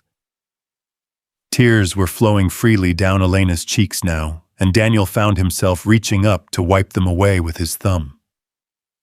Elena, I'm 34 years old, Daniel. I've spent 15 years building a company, accumulating wealth, gaining power. And I've never once felt as alive as I did in that moment when you wrapped your jacket around my shoulders. I've never felt as seen, as valued, as worthy of protection. Elena stood and moved to her desk, pulling out a legal document. I've had my lawyers draw up a contract. Full employment with Carter Industries, including health insurance, housing allowance, and legal support for custody proceedings. But Daniel, I need you to know this isn't contingent on anything personal between us. This is a legitimate job offer based on your qualifications. What happens between us as people, that's separate. That's a choice we both have to make freely. Daniel looked at the contract, the official letterhead, and legal language that could transform his life with the stroke of a pen. You're serious about this? Dead serious. But I'm also serious about something else. Elena returned to stand before him, her hands clasped in front of her like a supplicant. I'm serious about wanting to see where this could go between us. Not as employer and employee, not as savior and saved, but as two people who found something unexpected in each other. Daniel stood slowly, his mind reeling with the implications of what she was offering. A job, a chance to get his son back, and the possibility of love with a woman who could have anyone she wanted, but had chosen to place her heart in the hands of a man who had nothing to offer but his damaged soul. I'm scared, Daniel admitted. Terrified, actually. I've been living day to day for so long that the idea of planning for a future seems impossible, and the thought of disappointing you, of failing again. You won't fail, Elena said with quiet certainty. Not if we do this together. Not if we're honest with each other about what we want and what we're afraid of. Daniel looked into her eyes and saw his own hope reflected back at him, multiplied and magnified until it seemed to fill the room with light. What do you want, Elena, really want? I want to fall asleep next to someone who loves me for who I am underneath all of this. She gestured at her office, her success, the empire she'd built. I want to wake up in the morning with a reason to be excited about the day beyond profit margins and board meetings. I want to help you get your son back, and then I want to learn how to be part of a family. Elena's voice dropped to a whisper. I want to love you, Daniel. I want to love Noah. I want to build something real and lasting and beautiful out of the broken pieces we've both been carrying around for too long. The confession hung between them like a bridge spanning an impossible chasm. Daniel felt his carefully constructed walls crumbling, the protective cynicism that had kept him functional on the streets dissolving in the face of Elena's radical honesty. I don't know how to do this, Daniel said. I don't know how to trust in good things anymore. I don't know how to believe that I deserve the kind of happiness you're talking about. Then we'll learn together, Elena replied. We'll take it one day at a time, one choice at a time. We'll make mistakes, we'll have setbacks, we'll probably drive each other crazy. But Daniel, what we found last night, that connection, that recognition that doesn't happen every day. That's the kind of rare, precious thing that's worth fighting for. Daniel looked down at the contract in his hands, then at Noah's drawing peeking out from his shirt pocket, then finally at Elena's face, open and vulnerable and beautiful in its honesty. He thought about the man he used to be before grief and desperation had driven him to make choices that cost him everything. He thought about the father Noah remembered, the one who read bedtime stories and explained how airplanes worked and made pancakes shaped like dinosaurs on Saturday mornings. Maybe that man wasn't gone forever. Maybe he was just waiting for the right moment, the right person, the right chance to step back into the light. Daniel picked up the pen from Elena's desk, his hand steady despite the earthquake happening in his chest. "If we do this," he said, "if I sign this contract and take this job and try to build something with you, I need you to know that I come with baggage. Trauma trust issues a son who might not even remember me, and enough guilt to sink a battleship. And I need you to know that I come with control issues, abandonment, fears a board of directors who think I've lost my mind, and absolutely no idea how to be in a healthy relationship," Elena replied. "Does that change anything?" Daniel smiled, the first genuine smile he'd felt in months. "It makes me think we might be perfect for each other." He signed the contract with a flourish, the ink sealing not just an employment agreement, but a promise to believe in second chances, in the possibility of redemption, in the radical idea that love could bloom in the most unlikely places. Elena's answering smile was radiant, transforming her entire face and filling the office with warmth that had nothing to do with the heating system. "Welcome to Carter Industries, Daniel Hayes. And welcome to whatever this is we're building together." As they stood in her office high above the city, surrounded by the trappings of success, but focused only on each other, Daniel felt something shift inside his chest. For the first time in years, the future seemed full of possibility rather than mere survival. Somewhere in California, Noah was probably finishing lunch at his foster home, unaware that his father was taking the first steps toward bringing him home. Somewhere in the back of Daniel's mind, the voice that had whispered of redemption grew stronger, more insistent, more real. The road ahead would be challenging, full of legal battles and personal struggles, and the difficult work of learning to trust again. But as Elena's hand found his, as her fingers intertwined with his, in a gesture that spoke of partnership and promised, Daniel allowed himself to believe that maybe, just maybe, the best was yet to come. 1 year later, Daniel stood in front of the mirror in what had become his apartment. Elena had insisted he needed his own space while they figured out their relationship, adjusting a tie that still felt foreign around his neck.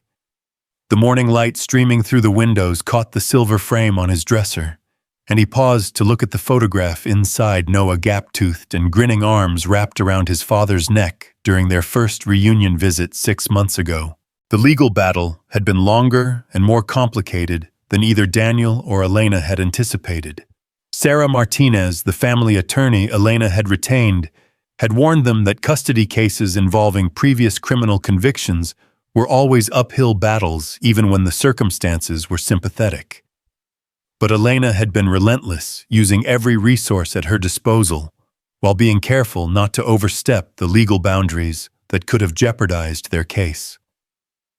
The breakthrough had come when they'd discovered that Noah's Aunt Patricia had been receiving state assistance for his care, while simultaneously denying Daniel any contact information or visitation rights. The court had taken a dim view of what appeared to be deliberate interference with the father-child relationship, especially when Daniel could demonstrate stable employment, housing, and the kind of support system that showed genuine commitment to rehabilitation. Daniel's work at Carter Industries had exceeded even Elena's optimistic expectations. The Greenpoint project was ahead of schedule and under budget, with preliminary soil samples showing contamination levels dropping faster than their most aggressive projections had predicted. The community had embraced him with a warmth that still surprised him, former gang members and elderly grandmothers alike, seemed to recognize something authentic in his commitment to their neighborhood. More importantly, Daniel had rediscovered the passion for environmental work that had driven him through college and into his first career. Standing in contaminated soil, explaining to worried mothers how they were going to make their children's playgrounds safe again, he felt connected to something larger than his own survival for the first time since Sarah's death. But today wasn't about work, wasn't about the slow process of environmental remediation or the careful rebuilding of professional reputation. Today was about something far more precious and terrifying. Noah was coming home. The custody agreement was provisional supervised visits that would gradually increase in length and independence as Daniel demonstrated consistent stability.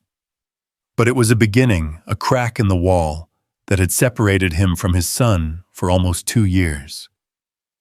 In 3 hours, Daniel would drive to JFK Airport to meet the flight bringing Noah from San Diego for his first extended visit.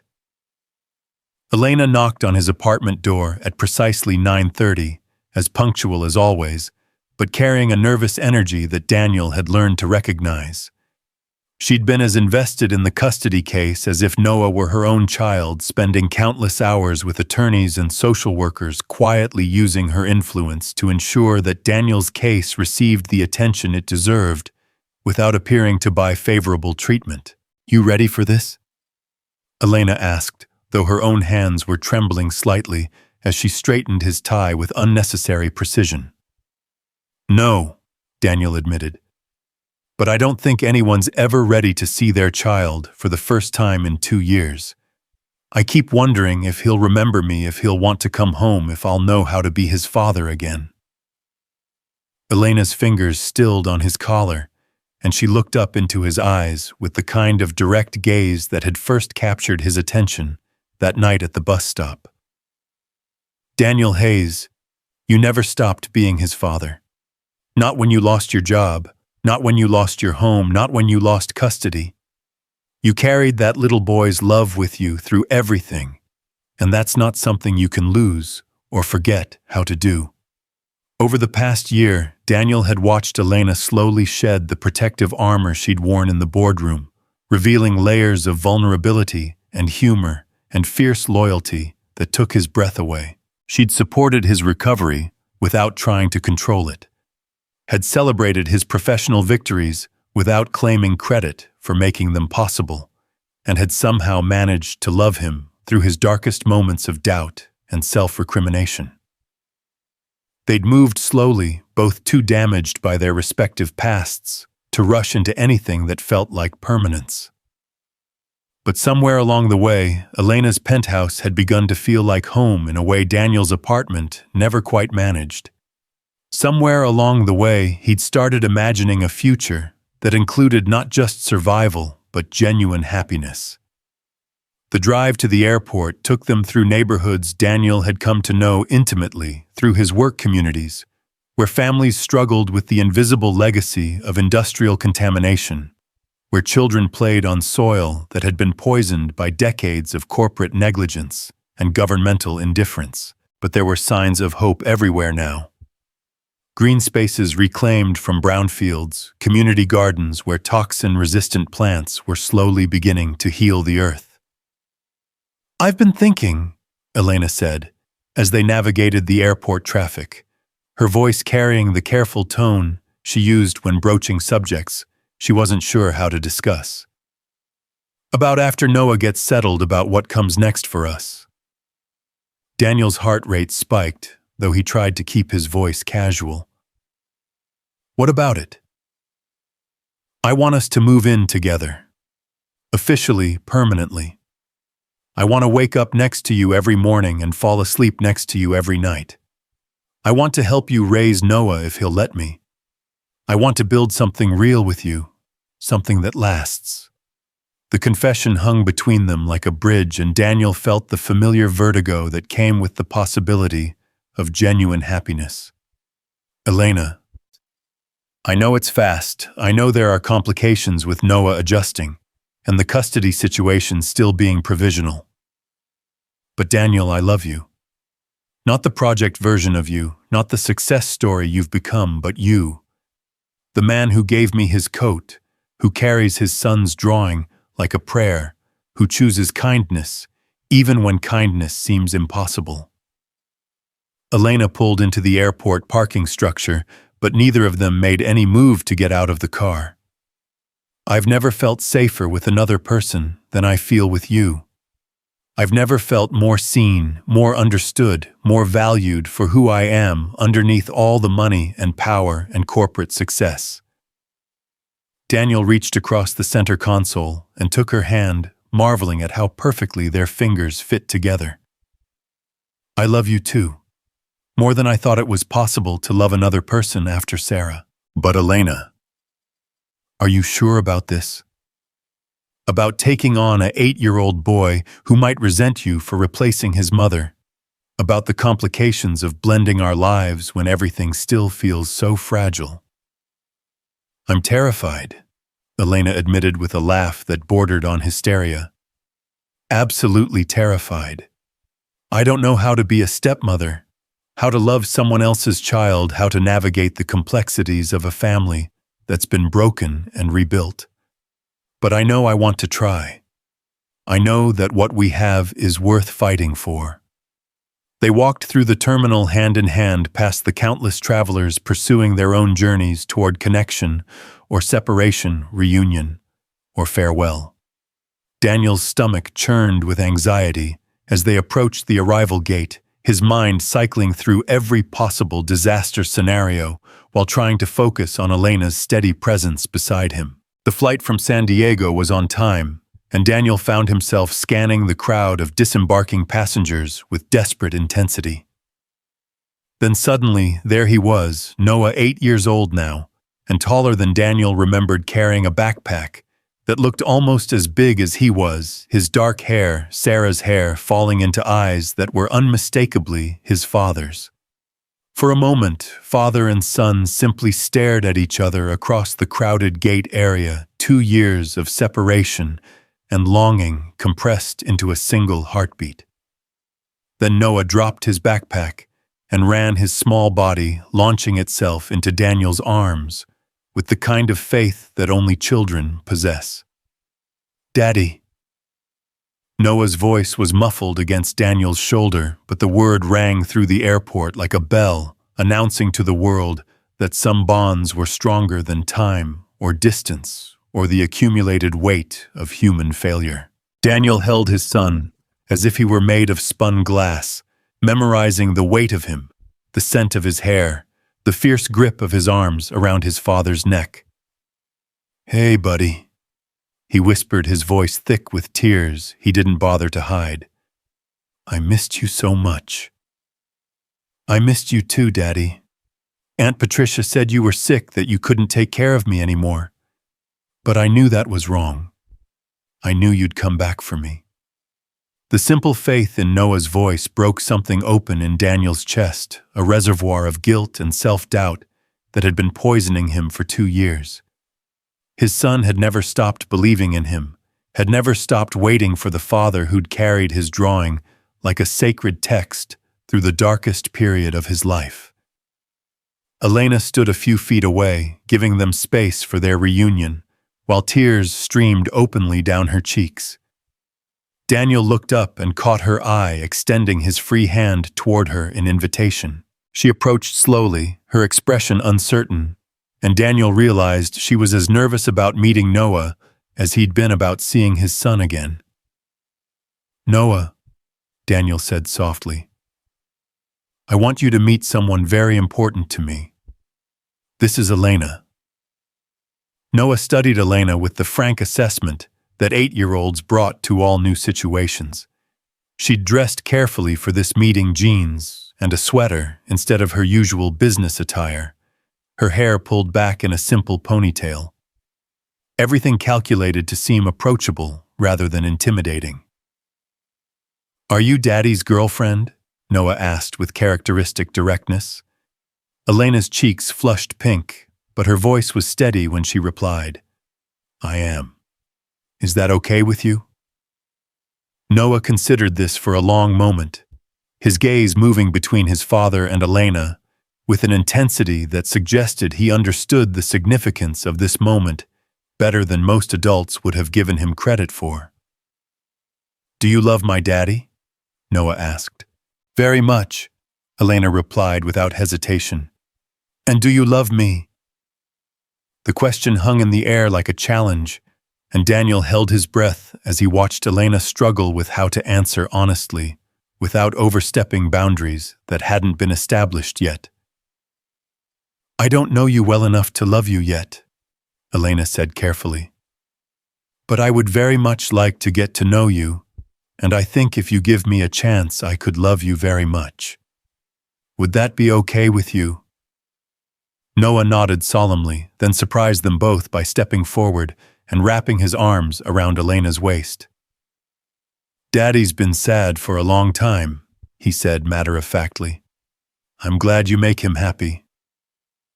The drive back into Manhattan was filled with Noah's chatter about school and friends in California, about the airplane ride, and his excitement about seeing his father's new apartment.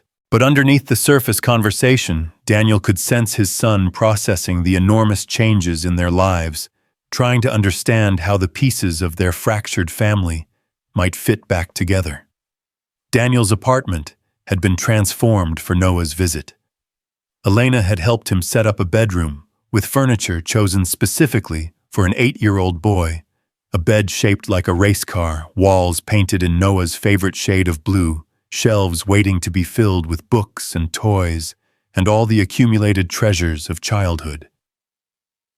"This is my room," Noah asked, his voice filled with wonder as he explored the space that had been created just for him. "This is your room," Daniel confirmed. "For visits now, but hopefully for more than that soon." Noah bounced on the bed, testing its springs, then moved to the window that offered a view of the small park across the street. "Daddy, do you think Mom would like Elena?" The question stopped Daniel cold. Sarah had been gone for over 3 years, but Noah's memories of his mother remained vivid and precious. Daniel had wondered how to navigate the complex emotions around his relationship with Elena, how to honor Sarah's memory while allowing room for new love to grow. "I think Mom would want us to be happy," Daniel said carefully. "And Elena makes me happy in a way I didn't think was possible anymore. What do you think Mom would say about that?" Noah was quiet for a long moment, his small face serious with the weight of 8-year-old wisdom. "I think she'd say you deserve to smile again. You used to smile all the time before she got sick. Elena makes you smile like that."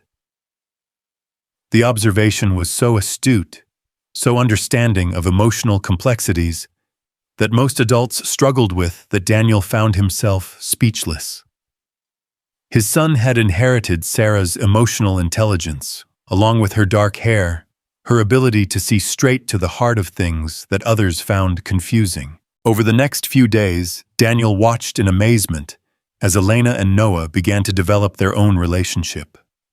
She approached his son with the same careful attention she brought to complex business negotiations, listening to his stories about school with genuine interest, asking thoughtful questions about his friends and hobbies and dreams for the future. Elena had never been around children much, her upbringing in foster care, and her single-minded focus on career success had left little room for learning how to connect with young people. But she seemed to instinctively understand that Noah needed consistency and patience rather than grand gestures, that building trust with a child who'd already experienced too much loss required time and authenticity. The breakthrough came on Noah's 4th day in New York. Elena had taken him to the Museum of Natural History, while Daniel finished some work at the office, and they'd returned home laughing about something involving dinosaurs and ice cream cones. Watching them together, seeing the easy affection that was beginning to develop between them, Daniel felt a piece of his heart that had been frozen for years finally begin to thaw. "Elena," Noah said, as she helped him wash his hands before dinner. "Can I ask you something?" "Of course, sweetheart." If you and Daddy get married, would I get to live with you all the time, not just for visits? Elena's hands stilled on the towel she was using to dry Noah's fingers. The question was complicated, touching on legal issues that were still being negotiated, emotional territories that hadn't been fully explored, and dreams that felt too fragile to examine too closely. Would you want that? Elena asked carefully. To live with your daddy and me all the time. More than anything, Noah replied with the fierce certainty that only children could muster. I want us to be a family, a real family that stays together. That evening, after Noah had fallen asleep in his new bed, Daniel and Elena sat on the couch in his living room, sharing a bottle of wine and trying to process the emotional whirlwind of the past few days. Elena was curled against Daniel's side, her head on his shoulder, both of them still marveling at how natural it felt to have Noah's presence fill the apartment with the particular energy that only children bring to a space. He asked me about marriage today, Elena said quietly, about all of us living together permanently. Daniel's arm tightened around her. What did you tell him? That I want it too, more than I've ever wanted anything in my life. Elena lifted her head to look at him, her eyes serious in the lamplight. Daniel, I know we've been taking things slowly, being careful not to rush into anything that might complicate the custody situation. But that little boy in there has already decided we're a family. Maybe it's time we made it official. Daniel felt his heart skip several beats. Are you asking me to marry you, Elena Carter? I'm asking you to build a life with me, to take the risk that what we've found together is strong enough to last, to trust that the love we have for each other and for Noah is worth betting everything on. Elena shifted so she was facing him directly, her hands framing his face with infinite tenderness. I'm asking you to marry me, Daniel Hayes. Not because it makes sense on paper, not because it solves legal complications, but because I can't imagine my life without you in it. Because I love you with a completeness that scares and exhilarates me. Because I want to grow old with you and raise Noah together, and maybe someday add to our family in other ways. Daniel stared into her eyes, seeing his own hopes and fears reflected back at him, multiplied. A year ago, he'd been sleeping in doorways and eating in soup kitchens carrying his son's drawing, like a prayer for redemption he wasn't sure he deserved. Now, a woman who could have anyone in the world was asking him to spend his life with her, offering to help him raise the child who meant more to him than his own survival. Yes. Daniel whispered the word, carrying with it all the accumulated longing of 2 years of separation, all the desperate hope of a man who'd learned to survive on scraps of human kindness, all the fierce love of a father who'd never stopped believing his son would come home. Yes, I'll marry you. Yes, I want to build a life with you. Yes, I want us to be Noah's family together. Elena's answering smile was radiant, transforming her entire face with joy that seemed to light the room from within. Really? You're sure? Because once I start planning this wedding, there's no backing out. I may be new to this family thing, but I take my commitments very seriously. Daniel laughed, the sound rusty from disuse but genuine in a way that surprised him. I'm sure. I'm terrified and overwhelmed and not entirely convinced I deserve this kind of happiness. But I'm sure. 3 months later, Daniel stood in the community center that Elena had built in Brooklyn, the same building where he'd first learned what it meant to transform contaminated ground into something that could sustain life. The space had been decorated simply but elegantly with flowers from the community garden that had been planted on land he'd helped to clean. The wedding guests were an eclectic mix that would have been unthinkable just 2 years earlier. Elena's corporate colleagues sat next to residents from the neighborhoods where Daniel worked former homeless shelter volunteers next to society figures, foster children who'd aged out of the system next to board members of major corporations. It was a gathering that represented not just the coming together of two lives, but the breaking down of barriers between worlds that too often existed in isolation from each other. Noah served as ring-bearer, his small chest puffed out with importance as he carried the simple bands that Daniel and Elena had chosen together. The rings were beautiful, but not ostentatious white gold, inscribed with words that only the three of them would understand, from broken to whole. Elena walked down the aisle unescorted, having insisted that she was giving herself to Daniel rather than being transferred from one protector to another. She wore a simple white dress that emphasized her natural beauty, rather than making grand statements about wealth or status. But it was her face that took Daniel's breath away, radiant with joy, soft with love, and fixed on him with the kind of absolute certainty that made him believe in forever. The ceremony itself was brief, focused on promises they were making, not just to each other, but to Noah, who stood between them as they exchanged vows. When Daniel spoke of loving Elena in plenty and in want, in sickness and in health, his voice carried the weight of someone who'd experienced the full spectrum of human fortune. When Elena promised to love and honor him for better and for worse, she looked directly into his eyes with the fierce devotion of someone who'd chosen to love, not despite his flaws, but because of the way he'd survived them. But the moment that brought tears to every eye in the room came when Noah stepped forward carrying a small wrapped package that he presented to Elena with 8-year-old solemnity. "This is for you," he said, his voice carrying clearly through the silent space. "Because you love my daddy, and you love me, and that makes you family."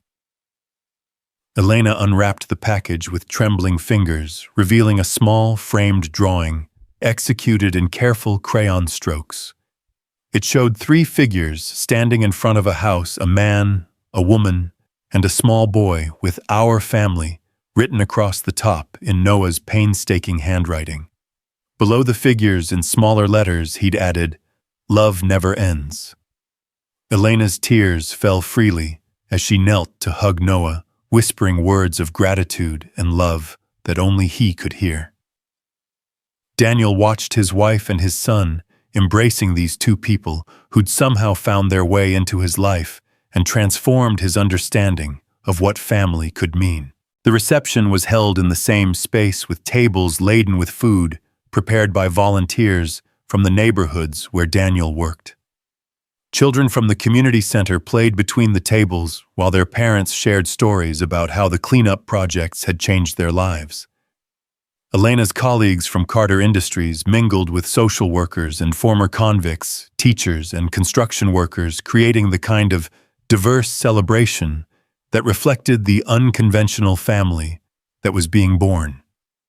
As the evening wound down, Daniel found himself standing at the edge of the dance floor, watching Elena waltz with Noah to a slow song that had been one of Sarah's favorites.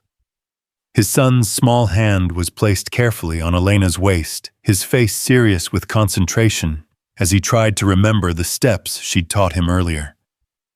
"She's good with him," a voice said beside him. Daniel turned to find Marcus Williams, his friend from the streets, dressed in a suit that Elena had insisted on buying for the occasion.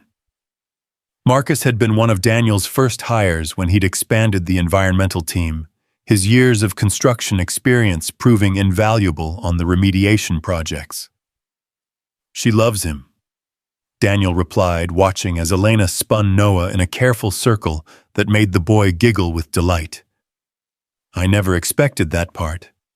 I hoped she'd accept him, tolerate him maybe. But she genuinely loves him like he's her own." "That's because she sees what you see," Marcus said. "That kid's special. Got his father's heart and his mother's wisdom. She'd be crazy not to love him." Daniel nodded, thinking about Sarah and the way she would have felt about this moment. He'd worried for months about whether loving Elena was somehow a betrayal of his first wife's memory, whether building a new family dishonored the one they'd shared. But watching Elena dance with Noah, seeing the joy on both their faces, he knew Sarah would have been the first person to celebrate this second chance at happiness. The song ended, and Elena walked Noah back toward Daniel, both of them slightly breathless from their dance. Noah immediately claimed his father's hand, while Elena slipped her arm through Daniel's other elbow, the three of them standing together as the last of the guests began to say their goodbyes. "So what happens now?" Elena asked, her voice carrying the particular exhaustion that comes after intense emotional experiences. "Now we go home," Daniel replied, the word carrying weight it had never held before. Home wasn't just a place anymore. It was wherever the three of them were together. "Can we stop for ice cream on the way?" Noah asked, looking up at his parents with hopeful eyes. Elena and Daniel exchanged glances over his head, one of those wordless communications that couples develop over time. "I think ice cream sounds perfect," Elena said, "but only if you promise to brush your teeth extra well before bed." As they left the community center together, Daniel couldn't help but think about the journey that had brought them to this moment.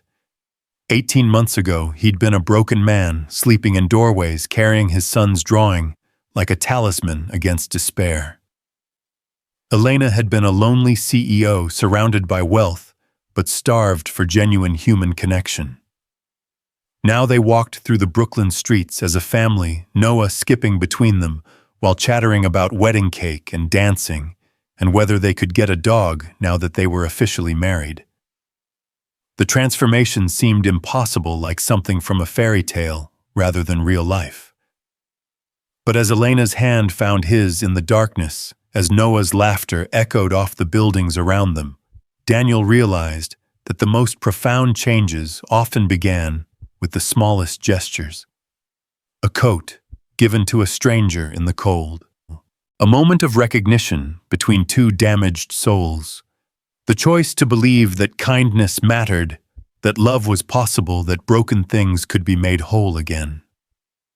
Their apartment, their home, was filled with wedding gifts and the detritus of celebration, but also with something more precious, the sense that they belonged together, that the family they'd created was strong enough to weather whatever challenges lay ahead. As they settled Noah into his bed, Elena read him a story, while Daniel listened from the doorway, marveling at how naturally she'd stepped into the role of mother. When Noah finally drifted off to sleep, they stood together in the doorway of his room, watching the rise and fall of his small chest in the dim light from the hallway. "Thank you," Daniel whispered, his arm around Elena's waist. "For what?" "For seeing something worth saving in a homeless man at a bus stop. For believing I deserved a second chance when I'd stopped believing it myself. For loving Noah like he's your own child." Elena turned in his arms, her face tilted up toward his in the darkness. "Thank you for giving me your coat when you had every reason to keep it for yourself. For showing me what real kindness looks like. For letting me be part of your family when I'd forgotten what family even meant." They moved to their bedroom now officially and permanently. And as Elena changed out of her wedding dress, Daniel thought about all the nights he'd spent alone on the streets, wondering if he'd ever feel human again. The answer was here in this moment, in the woman who was now his wife, and the child who was sleeping safely down the hall. "I love you," Daniel said, as Elena joined him in bed, her head finding its natural place on his shoulder. "I love you too," she replied, her voice already drowsy with contentment. "Both of you, my boys." As sleep began to claim them, Daniel thought about Noah's drawing from the wedding, about the words, "Love never ends," written in a child's careful handwriting. Sarah's love for him hadn't ended with her death. It had simply transformed, making space for new love to grow. His love for Noah had survived homelessness and separation and legal battles, and the love he'd found with Elena felt strong enough to last for whatever time they had left in the world. Outside their window, the city continued its relentless pace, millions of people pursuing their own dreams of connection and meaning. Somewhere in those streets, other broken souls were searching for redemption, for second chances, for the kind of miraculous transformation that seemed impossible until it happened. Daniel pulled Elena closer and closed his eyes, carrying with him the image of Noah's joyful face as he danced with his new mother, the sound of Elena's laughter as she'd promised to love them both forever, and the profound peace that came from finally understanding that he was worthy of love after all. In the morning, they would wake up as a family. They would make breakfast together, argue gently about schedules and responsibilities, navigate the beautiful chaos of building a life together. Noah would ask a million questions about everything from dinosaurs to airplanes, to whether love really could last forever. Elena would kiss them both goodbye as she headed to the office, already planning ways to expand their environmental programs into new communities. And Daniel would carry with him the knowledge that sometimes the most profound changes began with the smallest acts of kindness, that love could bloom in the most unlikely places, and that even the most broken hearts could learn to beat whole again. The snow that had brought them together that night at the bus stop was long gone, replaced by the first warm promises of spring. But the love that had begun with a shared jacket and a stranger's kindness would endure through all the seasons to come, a living testament to the power of hope and the radical possibility of redemption. They were home.